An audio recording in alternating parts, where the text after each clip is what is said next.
Community Nonprofit Network podcast, aka the CNN podcast. My name is Ericka Scott. I am the Executive Director of Life Changers, and with me is my beautiful co-host, Sheila Hardy of Because It's Personal. So Sheila, what are we talking about today? Our motto is where your nonprofit shines. Yes. So what we have is an awesome person. And his name is Chef Alex Reethof. He's the founder and CEO of Gathering Industries. Welcome, Alex. Thank you. Glad to be here. Well, one thing about it is you have a fantastic nonprofit, and we want you to tell our audience about your nonprofit. How did you start? What made you have a heart for this particular nonprofit? Well, Sheila, if I could actually take your question and go back a little bit further, if you don't mind. I started in this when I was 16 years old, and I became a pot washer, and I got promoted to dishwasher. So that's how Wow. I was on the rung of the culinary world. So when you get promoted to dishwasher, you started at the very, very beginning. And I did this because I wanted to get out of my house. I later in life learned that I was the child of alcoholic parents. And that's one of the things that children of alcoholic parents do, is try to escape the scene. And a great way to do it was to go to work. And I didn't mind eating either, so I was a bit of an athlete. You can't tell now, but I was back then. So I loved to eat, and being a pot washer was great because you got all this great food coming at you. As a result, I ended up getting into college, and I went to Penn State in food service and hotel administration. And Wow. I got a degree there, but realized that my real passion was food, and I didn't know enough at that point. So I went to work in a 5-star resort in Arizona with nothing but European chefs, and I learned food. For 2.5 years, I was an apprentice, and kind of the old school apprentice. And I got a chance to work with lots of really interesting people and lots of different cuisines. So that kind of springboarded me up, and I got involved in other restaurants and ran kitchens, and was involved in all aspects of the business, including the beverage side and the front of the house and so forth. And I got married and had children, and we decided that wasn't a conducive life for raising a family, so I kind of took a sidestep for a few years, and then I got back into it happenstantially in 2008 when I was coaching a high school culinary team in the competition. Wow. And we took our culinary team to a culinary show, and it was so interesting because our kids were the behind the scenes, the mise en place we call it, where they prepare all the food, chop and slice and dice and get it ready for the host. And somebody came up to me, and because this was all being filmed, and said, "Hey, one of our chefs couldn't make it, so I want you to go up there." And I said, "I don't think you understand. I've never been in front of a TV, and I'm Wow. I can't do this." And so he said, "No, you're going to do it because we have no one else." and the story of my life, there's no one else, so you're getting promoted. So as a result, I go up there with a microphone and put on this little production of this other guy's recipe, and I turned out to have a blast. So it opened up a whole new career for me, where somebody came up to me afterwards and said, "Hey, I need to talk to you. We have a position open as a presenting chef, and we want to see if you want to do that." Oh, wow. I went to work with Viking, and then ultimately did that for several years, where I was a presenting chef at Viking Culinary Center, which is the Viking cooking school, Viking cookware. And that was a blast. I had a ton of fun there, and I ended up working for Cook's Warehouse, Buford Highway Farmers Market here locally, and doing cooking presentations. So along the way, I had a couple of medical mishaps where I truly had second chances to live. And on my second opportunity on this one. A very insightful nurse came up to me as I was really struggling with this altogether and said, I don't know what you're doing or what you're involved in, but whatever you're on the fence on, you need to get off the fence and do it because you survived a heart attack that you should not have survived. Wonderful. And that knocked me on my heels, and I recuperated greatly, and I now have no real residual from that heart attack, and I started with another person. Oh, wow. Awesome. And launched what I was sitting on the fence on, Gathering Industries, and it's an opportunity to give people a second chance that need it. Because I've needed several in my time. And often people ask me why. Well, I learned, through my background that I love giving. All right. That's just what the food industry does for people. You make people happy along the way. I've never, rarely see people that are unhappy with the food industry. And this is another way later in my life to be able to take what I've learned and accomplished in the culinary world and other worlds too, and that I've worked in, and help people get up from where they are. Right. The old adage, it's not that you get knocked down, it's how you get back up again. Yes, yes. So we're in the business of trying to help people get back up again. Awesome. And getting back up again means variety of different things for variety of different people. And our matrix for success is that people become self-sufficient once more. And so these could be formerly incarcerated people, former addicts, formerly homeless for whatever reason, people that are just need a rebound. Right. They need to get back up again and go. And we've had such a variety of people come through and work with us. And then some of them really going on into making a great way for themselves. Not all. Let me interrupt you there for a second, Alex. I'm sorry. Sure. Would you mind sharing one or two of those success stories? Yeah, we have a gentleman named Robert. Robert came to us from Atlanta Mission. We worked at one time very closely with Atlanta Mission and still have a great relationship with them. And Robert came to us, and he was a former crack addict, and he worked with us for quite a while, and then all of a sudden, we didn't realize it, but he went back. He was back on the street doing the same things he was doing before, and it created a serious temper issue. And he was a big dude, wow. And he just blew a fuse, blew a gasket one day, and just stormed off. And we thought, oh my gosh, we can't chalk him up for the success column. This is really not a good scene. And we tried to stay in touch with him, and he just went silent. And about a year and a half later, I got a phone call from a number I didn't recognize. I took it. Robert calls me and says, Alex, he called me Chef, I'm up in Charlotte. I'm finishing up culinary school. I've been clean for a year. And I'm working at Cherry Wine, which is that soda manufacturer. Right. He goes, I'm self-sufficient and I'm doing great, and it's because of you. And I went, my heart just poured. I just went, Robert, you have no idea what this means to us.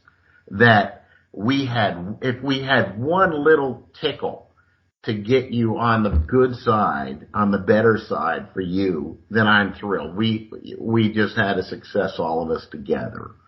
And he said, absolutely. It was because I think about you all the time, and I just thought I'd let you know. So that was a very long and delayed success story that we didn't think was ever going to be a success story. Well, that to me parallels what you just said about your own story, why you started your nonprofit. You had that first chance. So with him, he had, that first chance. With you, he had that first chance, right? But it took him going back into another situation to finally, for that to be the catalyst to send him into another, space of success. That is so true. That is so true. And people have to do it themselves. We can only provide a little bit for them, a little bit of background, a little bit of help, a little bit of knowledge, right, to help them so that they can take it and move forward. Right. And that's really the cool part of success stories is that they do it. Right. You know, We can plant that seed, but they have to, right. They have to fertilize it and till it and nurture it and all that. But yeah. And I would say that seed you planted was mighty awesome for him to call. He's finishing culinary. Wow. It was pretty amazing for sure. Yes. There's another guy named, if I can give you one other story. Sure, please. There's another guy named Ryan. And Ryan came to us, and he was broken. So he had like $5 to his name is his story. He's pretty well documented with us. And Ryan was raised by his grandmother. And his mother was working all the time, and his grandmother wasn't full of positive reinforcement. And so Ryan didn't know what he could be. And through a year and a half with us, we kept propping up Ryan, and we kept telling him full of affirmation. We worked through affirmation. And finally one day I said, you know, Ryan, I think you're ready to go. I think that you might benefit from maybe getting whatever job you want out there and giving it a try. You know we're going to be here for you, but I want you to give it a try. I think you're ready to jump off and go. Well, Ryan did it, and he went to work for Publix, and he went to work for a hotel. And wow. He was he did 2 jobs in order to make things happen. And now he calls, we talk every month or every other month or so, and he's working for Amazon. Wow. And he says, an intermediate stop along the way, I think he worked for State Farm, the help center, and he was employee of the month, right? And so all of a sudden he's not working in our culinary field. He took off in it, but he migrated to other things, and he did really well for himself. And he's living in his own apartment. He's looking to buy a car. He goes to a church every Sunday. He supports the church with his manual labor every Sunday. It's awesome. Amazing where he's come from where he started with us. Awesome. So Ryan, and he was also with the Land of Mission. So I have to plug them. They just do great work. I've heard. And so Ryan is another one of our great success stories that we've had a heavy hand in his life, and we continue. By the way, he loves to come back and talk to people with us. That's a huge deal, because people need to see others who have been through. You can teach it all you want. You can plant those seeds, but they have to see others. Okay, well, it worked for them. Then okay, I'll try it. That's you know. And I do need to tell you that we have the medium we use to train and work with people is a box lunch program. So we do a gourmet box lunch program that has salads and sandwiches and side dishes, and we do a series of amazing cookies. All right, they're a little scary, Sheila. I think you might have said something about that. I heard about your cookies. No.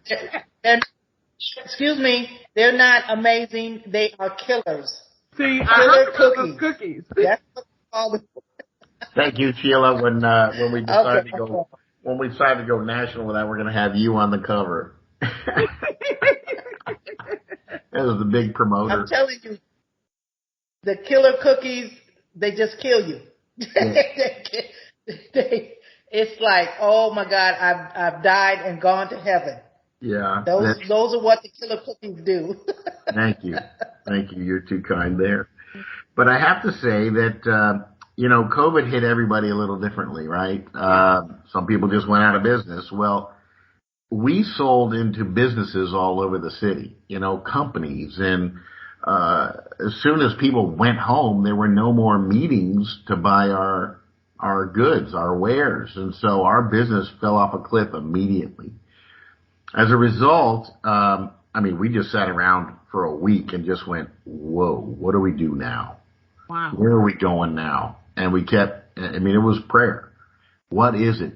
And finally, somebody came to us, one of my great friends and donors to the Gathering Industries, and said, hey, what's it going to take in order to take some meals to the frontline workers at the hospitals? They're suffering. They're really taking it hard.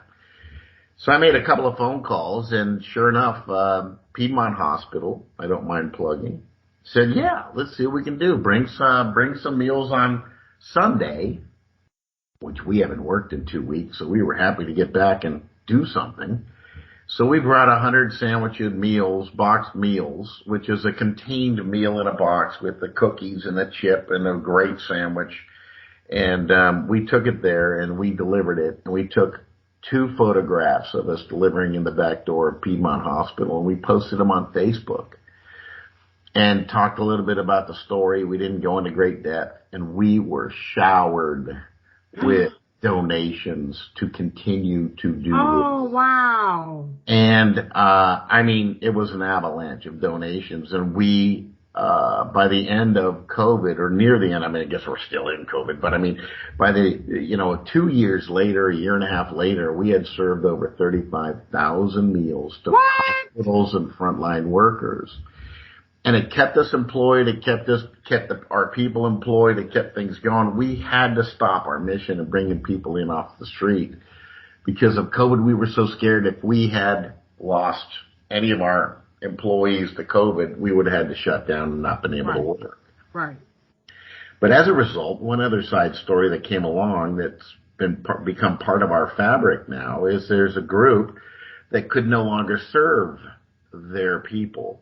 Their name is Wellspring Living, and they rescue sex trafficked girls. Streets. Awesome. And one of their outfits was served meals by donations, and they weren't allowing any more in, so there was no way to serve meals to these young girls, 12 to 14, being pulled off the street. Wow. So we jumped in. As a matter of fact, the same gentleman that sent us to Piedmont Hospital heard my conversation and said, hey, I want to do that. And to this day, he still supports that particular mission. We provide meals 7 days a week at a facility that rescues sex trafficked girls. And as a result, we've also expanded to provide meals to their school that provides training for, I think it's ages 18 to 45. That gives them, Wellspring Living is another one I need to plug, another nonprofit that does amazing work in town. We need to get them on here. We need to get them on here for sure. And so we provide meals so that they can have their school. And that's subsidized by another donor that I have that's amazing. I just have amazing support in what we're doing. So since then, we moved into a new little kitchen, and we're able to provide and produce all of this food. We have one other spoke that came out of COVID that I wanted to share with everyone, and that is that we've become the recipients of excess food from certain areas and basically sports facilities in Atlanta. So it's basically a rounding error for them when they have a lull in their activities in there. They have this, several pallets of food, and we're able to take that food, bring it to our facility, and we're able to call 6 or 7 or 8 other nonprofits to come to our parking lot and take this food and distribute it within hours of us receiving it to all kinds of people, to trailer parks that, people are looking for food and starving. Right. It's just amazing what's out there right now with this economy and what people are really in need of. And so we're able to distribute this food within hours to those particular communities and allow people to have fresh foods. Some of them are freshly prepared. Some of them are just raw vegetables and produce. So, I have someone, we need to, I'm going to send you Maria Bradfield's. I'm going to send her your information because I don't know if you've ever heard of the sandwich. Okay, first, Alex, what communities do you serve? Well, we are in off of Boulevard and Edgewood Avenue. So we're right downtown in the heart, right behind the Martin Luther King Center. And that's Atlanta, Georgia. That's Atlanta, Georgia. Okay, because this is worldwide. So that's Atlanta, Georgia. Okay. So now let me back up to what I was saying. Okay. Maria is in Austell, but she is always looking for recipients of the goods that she gets and runs out of her own people to give them to. So if you get a call from Maria Bradfield, you'll know exactly why, because she needs other outlets. And that's wonderful. You guys are doing such amazing Yeah, there's a group called In Town, and they are awesome. And they take it right to the streets. There's a little place on the corner just down the street from us. He sets up a table.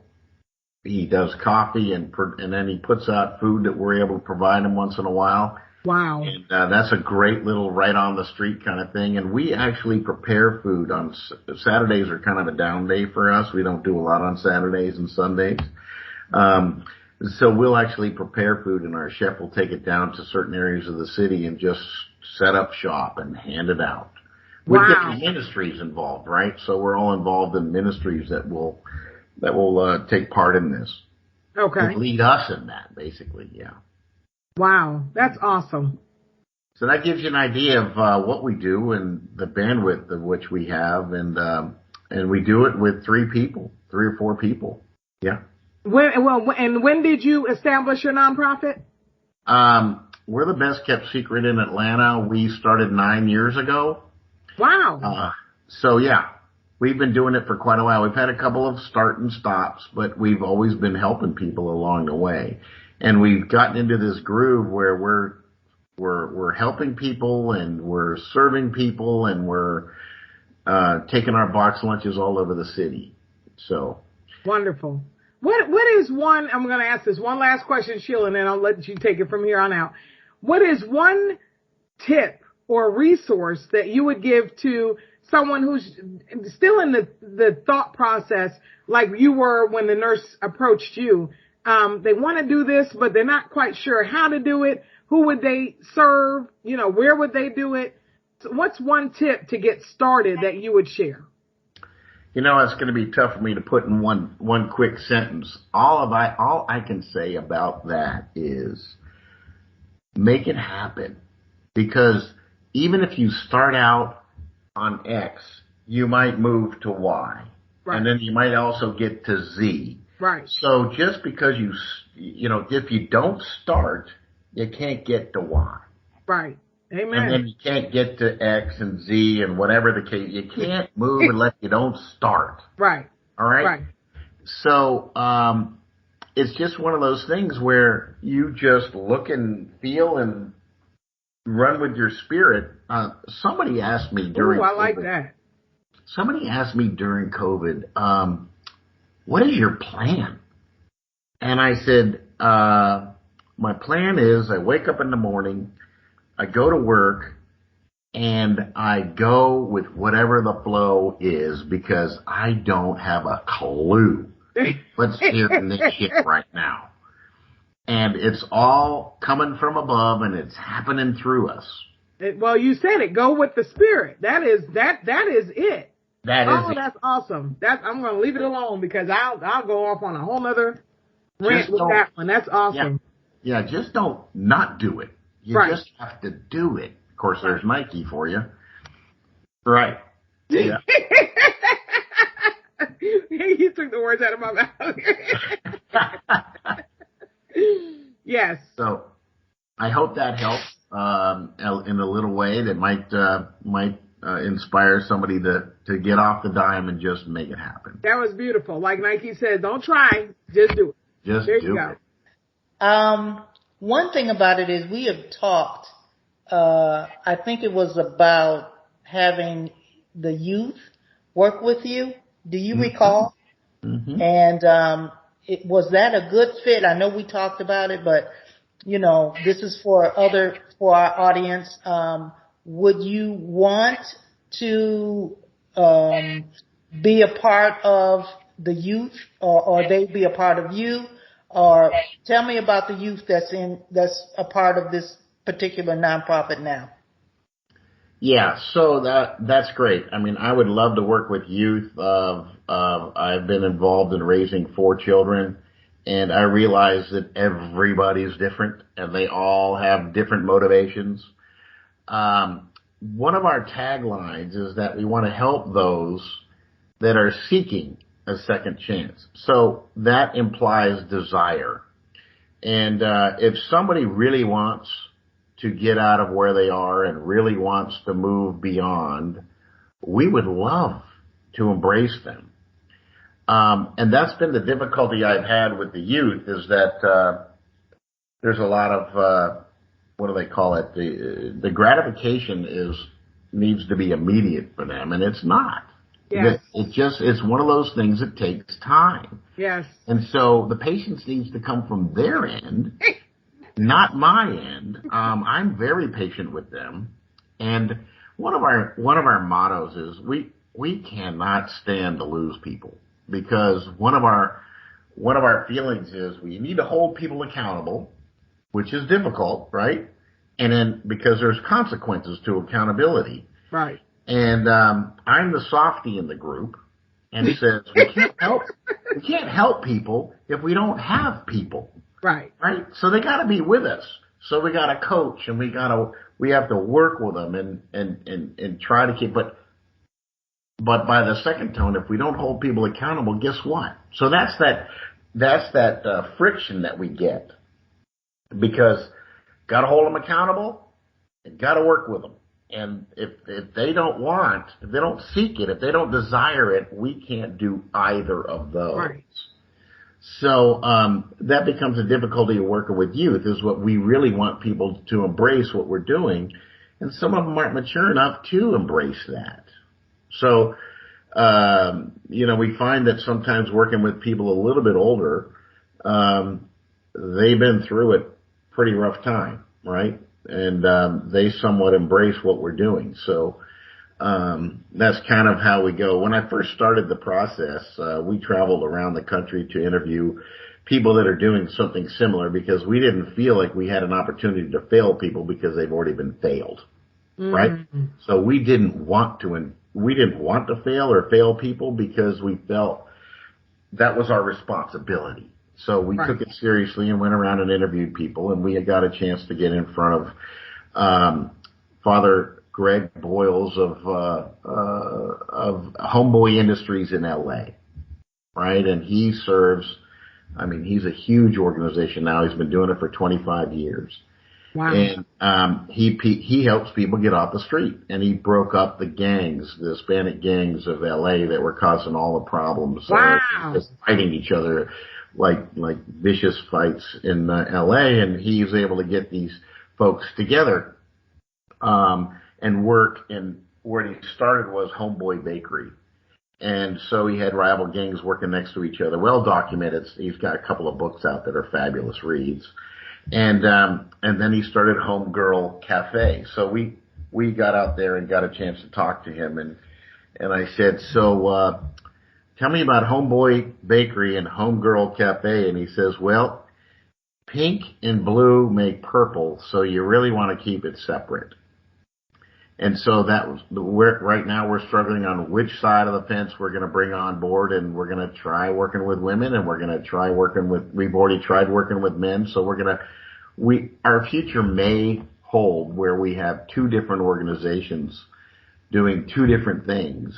Right. And one being for women and one being for men. So we want to hold that. We tried the mix, and it didn't work out well at all. So we've learned that lesson. Of course, what am I going to do? I'm going to do something different than Father Greg Boyles did and have success. I don't believe so. I had to prove to myself that it didn't work, right? So that gives you a little bit of background of the research we did in order to move on with the gathering and make it happen. So we wanted to make sure we knew a little bit about what we're doing. Trust me, we've learned a ton since we started. So. Well, let me ask you about your time, because you are a very busy man, and you have a family, and you have a wife, and tell us, how do you deal with time? Oh my. I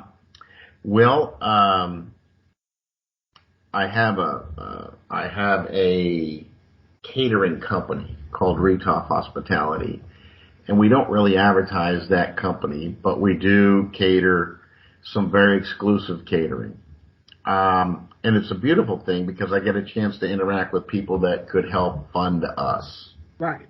And so as a result, and I love doing that, because that takes me back to the roots of, the real exquisite kind of things. And I've got a great team that works with me on that. Similarly, they work with gathering as well. And so we do a little cross-pollination there. And that, of course, consumes the weekends. And during the week, I'm at the gathering 4 and 5, sometimes 6 days a week, just to make sure that there's plenty of hands on deck there, and I can help wherever is needed at the operation. I've got very talented people work with me. So, my wife is very understanding, so sometimes less understanding than other times, but that goes with the curve. We just celebrated 32 years together, and somebody asked me what's the secret, and I said it's better to be happy than right. Congratulations, yes. Another question I wanted to ask you is, do you have any friends? And the reason why I say that is jokingly, because knowing, when we have a nonprofit, we are putting everything in that nonprofit. Oh, yeah. And it's like, where's my friends? So tell us about that. Tell us about Sheila, that's a great question. My wife and I both love to entertain.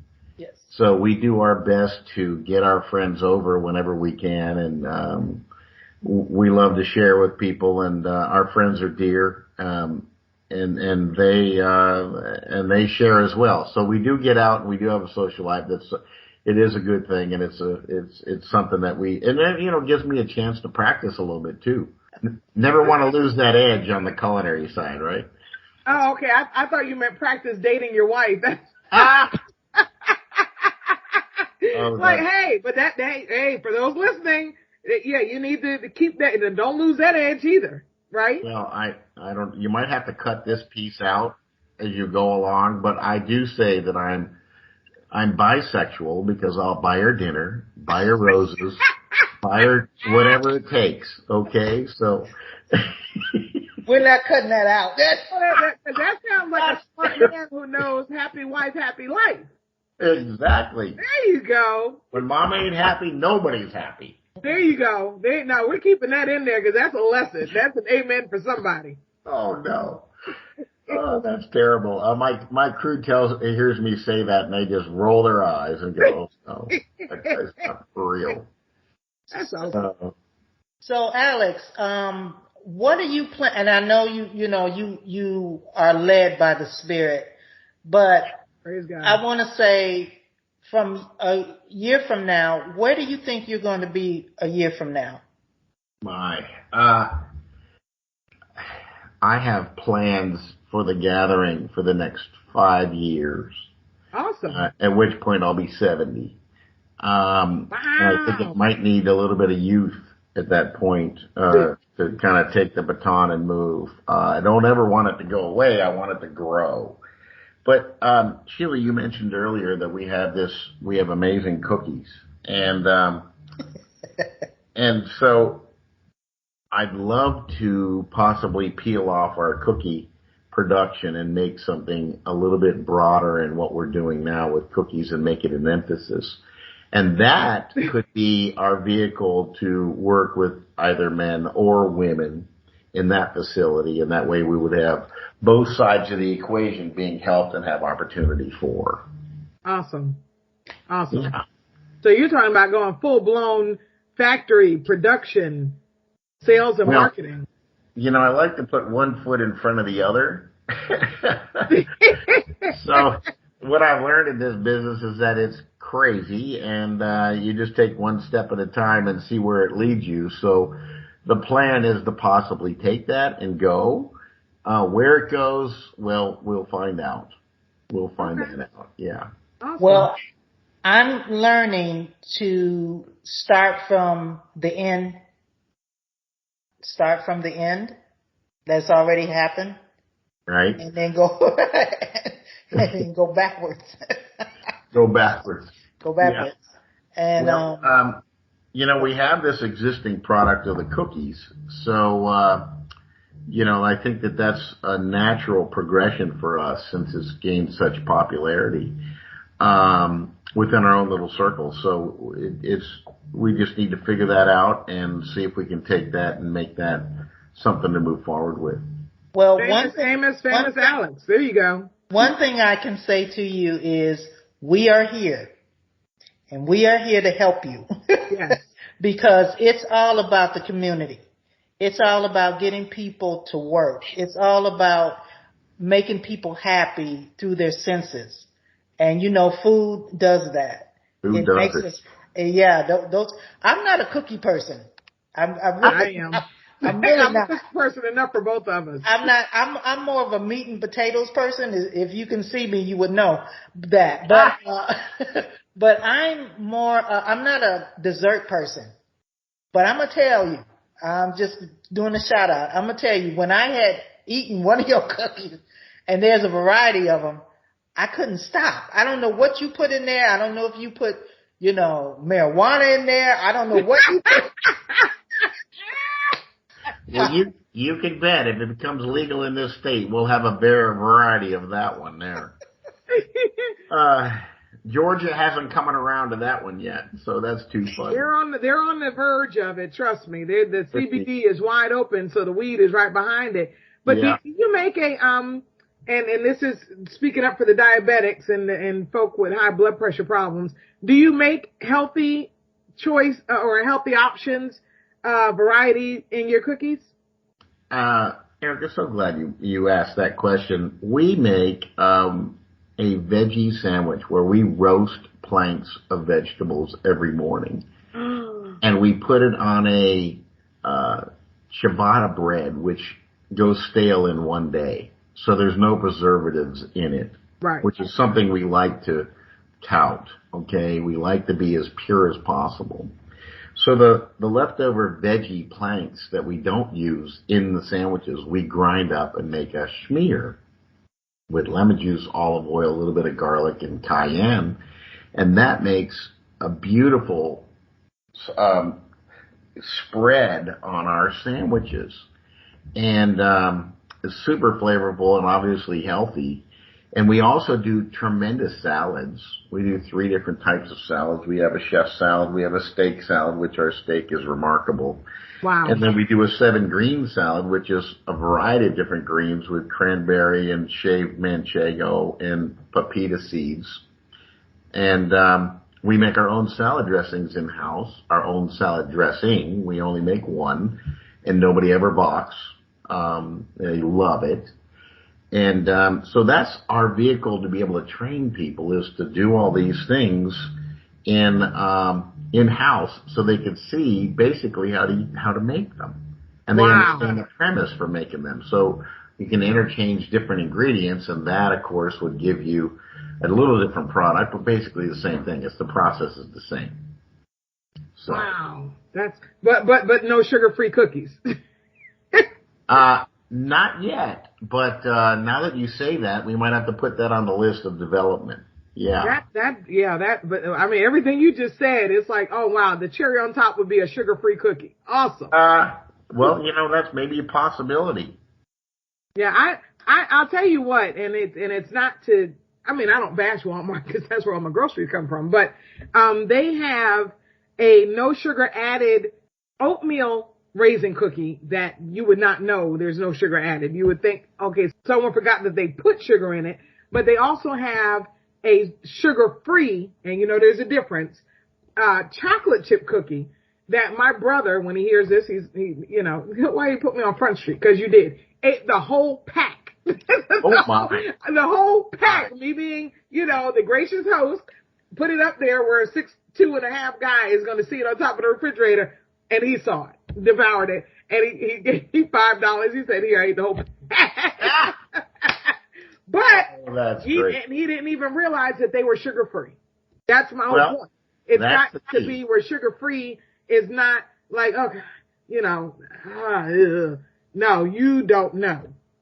Yeah, and they might be sugar-free, but we use the most expensive butter we can find in all these cookies. So that adds to their wonderfulness. Flavor. Right? I'm sure. So I'm sure. And one thing about it is people will not mind paying for something that is good. Right. They wouldn't mind it, because some of these cookies that are not that great, people are paying the arm and the leg, I shouldn't say arm and leg, but they're paying good money for something that probably gourmet, doesn't even you taste. put gourmet and they'll pay, $10 for a pound of jelly beans if they're gourmet jelly beans. And I know that because where I grew up in New York, that's what they were costing back in the 80s. Yeah. Cost now. Yeah, no doubt. Yeah. No doubt. We have some questions. It's called "What Would You Do?" Okay. And this is a segment that we really love, and we just wanted to know your your response to these questions. So, Are you ready to play? Sure. Okay, here we go. All right. Number 1, if you were God for one day, what would you do? Oh, I would love to. Oh my gosh. If I was God for one day, I am so far from that position. I think, I really I struggle with addiction. Not me personally, but I struggle with people that have addictions, and I understand addiction well. And it's a very difficult thing. And, I feel like people that, are addicted to whatever, it's a tough thing to break, and it's a very, very tough thing on your life and your family and everybody around you. I've seen amazing devastation all around addiction. So I'm not sure. I'm not sure where to go with that. That's a tough question. Okay, well you keep thinking about it. Yeah, exactly. Okay, well here's the next one, and we're going to go back to that one, but here's the next one. Other than your family, health, and friends and God, what are you grateful for? What was the second thing? Well, I'll read it again.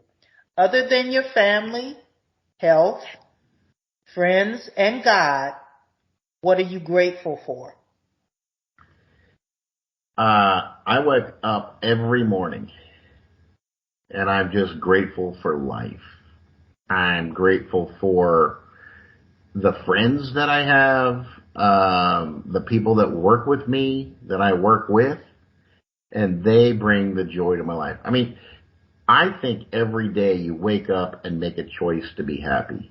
Right. And every day I wake up and I make that choice, and I am surrounded by people that are happy. We all struggle, we all have issues, and we all deal with things and stresses in life. Right. But your choice is to be happy. Right. I hope that hit kind of what your question was going towards. So. Yeah, I think I'll just interject. I think that speaks to the attitude of gratitude. That even is the foundation for that happiness. Happiness, we know, is in Hebrew is event. This thing happened, happy. That makes me happy. But the attitude of gratitude, even when something doesn't happen that makes you happy, you're just grateful. So it sounds like you wake up grateful. That's it. That's it. Awesome. All right, you ready for the next one? I am. What would you do if you knew you could not fail? That's interesting because I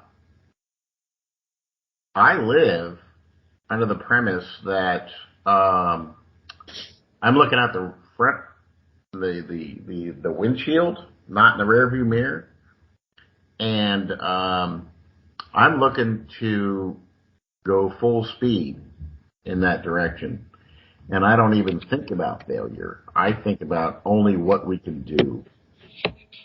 Awesome. Is there a fear of failure? Probably somewhere in my life there was a fear of failure, but I don't have that now because I know whatever I do, it'll mean something, and we'll just pivot. If we hit a wall, we go pivot and move around and figure out how to go through it. So that comes from an old guy right there. That's an old guy that's been bad. I only learn from my mistakes, and I feel like I'm very wise. Yes. Yes. That's awesome. I can do all things through Christ who strengthens me. Right? That's right. One thing about it I would like to ask you about is how did you pick your board? Oh, some of the board picked me. I picked the board based on folks that could help me be better, and they could also help support me. And I also was very careful. I picked people that were very giving. And so that was very helpful as well. They're people that were, that had a lot of talent, way more talent than me in areas that I had no talent, such as an attorney or a former executive of a major hotel chain. And somebody from that's an accountant. So those are the kinds of folks that I picked and have on the board that are great advisors to me. And they bring perspective that I don't have, which is great. And they're able to support me in a lot of different ways, including financially. Wonderful. Wonderful. Well, can I ask a question about the board part? Yeah. The one thing I've gotten feedback from a lot of different nonprofits. Do your board, because I know you're saying they support financially, do you put in place like a monthly fee, charge, whatever you want to call it? No, I have, it's strictly voluntarily, and their commitment is based on what they want to give. And so I don't have any demands whatsoever that way. And so, thank goodness, I haven't had to go to the board and say, look, financially, I'm not going to make this. How can you help out? But that is an option. I haven't used it, and I haven't had to. I thought several times we were going to shut down. So just so you know out there, just because you start a nonprofit doesn't mean you're automatically going to win. True. I thought I hit some pitfalls that I thought several times that I thought, okay, this is it. We're not going to keep going forward. And we were able to. And it was scary times because I'm more worried about the people on payroll being able to get paid. Right. Right. And, so that's the difficulty I had. But we were able to survive somehow. And, it's always on my mind being able to make payroll. Because you have your nonprofit is based out of another facility, another building, not out of your home, right? Correct. Okay. Correct. So that's a whole nother level of overhead other than just payroll. Yeah, that's exactly right. Yes. Wow. Okay. Okay. Are you ready for another one? Yeah. Okay. Please tell our listeners who is your hero and your shiro. Shiro. Who's a shiro? Well, it's a hero that's a woman. All right. I got a shiro. My shiro is my wife. How did I know he was going to say that? You are so well trained. I mean, it's so obvious. For her to put up with me, she's a saint. She's an inspiration. She's the hardest working person I know. She tries me. She challenges me.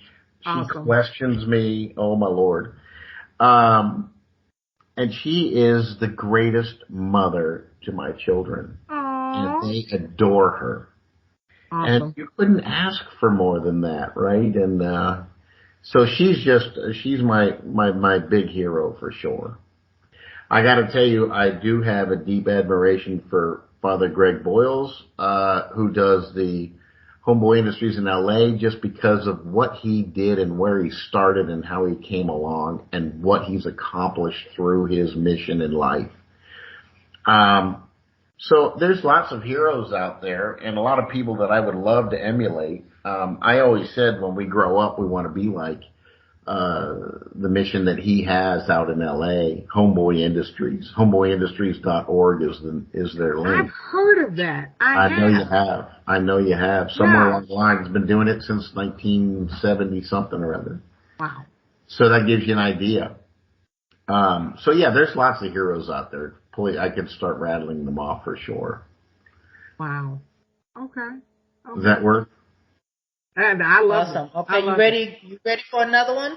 Sure. Okay, here's the next one. Do you have any upcoming events to share with our listeners? Ooh. The short answer is I don't have any. We just did a golf tournament for somebody, so I don't have any big events at this point that I have on the schedule. But when we finally get certain things in order, we want to have an event where we can invite some of the local politicians and some folks, some neighbors and so forth, to come in and see who and what we are. Because like I said earlier in the interview, that we're the best kept secret in Atlanta, and I want to break out of that, okay, and not be the best kept secret here. So that's kind of what we have on dock, but I don't have a date for that because there's certain things that have to line up before I can actually create a date for that. When you say an event, what does that look like? Is it like a taste testing or is it a sit down dinner? What does that look like when you have an event? When we have an event, we don't have a lot of space, so it would be more like an open house. Come in, we'll have some food out there for everybody to come on in. We'll have a little bit of a talk, and we'll let people meet each other, meet and greet, and see who and what we are. So that's what I mean by an event. Yeah. Do you rent that out? Can another nonprofit? Can I come and say, hey, Alex, I need to rent your space? Well, we don't have enough space. We only have 1,500 square feet for our kitchen. So it's really not enough space then. And I don't have any sit down there. So we only ship to people. So we only have delivery companies sending our meals out. Nobody comes to us. Gotcha. At this point. Okay. So what did you do with it? When you say that we did a golf tournament, what did you do? So the proceeds of this golf tournament were for us. So it was a bunch of guys getting together, and they had 2 days of golf, and we provided meals for that golf tournament, and as a result, the proceeds came to us. Awesome. Okay. So we were able to pitch it, and these were young professionals, and they were sufficiently impressed, so that was great. Okay. Yeah. Awesome. Yeah. Okay, you ready for your next one? Yeah. It's like, how many you got, Sheila? I just was about to ask that. Well, this one is actually about, are you looking to have more partners around you? Are you looking for partners to connect with your nonprofit, or are you just done? Oh, no. Listen, I come from the business world, and the business world was all about collaboration. What I found when I got into the world of nonprofit is that there's a lot less collaboration. And one of my goals is to bring all of us nonprofits together and realize that we have a commonality and that we can all share in what we can do in order to make it more powerful. And actually help more. And Sheila, you and I talked at length about this. It just appears that there's so many people out there trying to do so much good. And if we all came together, we would be a whole lot better off and stronger if we could just work together and not completely overlap, but we'd have intersections. And wherever we intersect, we need to be able to get out there and do what we need. And we've been doing that recently with the food that we've been able to have dropped off for us. And we've increased our delivery for people, or people that we're associated with, from 1 to like 8. Wow. So now 8 different organizations come to us and take from this food supply that we have, so we make sure we spread it around. Do you collaborate with, or are you even in the food rescue space? That's exactly what we're doing. I think it's Second Helping Atlanta we're connected with. And they're able to, a lot of people come to them and say, hey, we got all this food, what do we do with it? And they set up, organize it, and bring it to us, and then we distribute it onto the ground. Wow. Yeah, it's pretty wild. Really wild. Wow. As you know, we had John McMicken from Rescue Leftover Cuisine Atlanta on. He was actually our first guest on the podcast here, and that was like so mind blowing. It was like, what? You know, coming from the business, restaurant business, the waste or the leftovers, it's not always waste, is extraordinary. And I know why. I understand how it goes because I understand the inner workings of a restaurant and how they work, and not just that, but hotel operations. They can't run out of food, so they have to make things in excess, right? So Right. If they run out of food, it's a bigger disaster than if they have a little left over. With a little left over, it can go a long way on the street, Yes. even though it's a rounding error for the hotel. Right. So, we just need to make sure that we have the vehicles to be able to make sure that that makes it to the street in a form that, everybody can be happy with it. Right. He had spoken of like safety and FDA, I guess, guidelines that they had to go through. Are you considered a food rescue to the level where you are also scrutinized in that area? Well, we are health inspected, Okay. and every member of our team is ServSafe certified. And that is a certification in the industry that you have to take an exam to, you have to pass this exam to be able to get their certification. And it talks about food handling, food safety, and that kind of thing. So when you're certified with that, you are well informed on food safety and food certification. Other than that, we deal with mostly raw product, raw produce in boxes that are just dropped off in pallets with us. So Okay. Our goal is to have it all distributed within an hour. Wow. So you get these pallets of food and have it distributed in an hour? In an hour, we want everybody to come who's going to handle the food and get it out to the community within an hour. Is that a paid employee that coordinates that or a volunteer? That's me. That's you. And hey, as a nonprofit, so Me and our chef, and we try to coordinate all that as quick as possible. Like today we're getting a delivery at 1:30. So I told the people that we wanted to get and get this 4 to be there at 1:30. And they're waiting on our dock, waiting for this to arrive. Wow. So that they can take it. So, speed is of the essence, especially for prepared foods if we have it. Right. Okay. Right. One last question. What advice would you give to today's teenagers ages 13 to 19?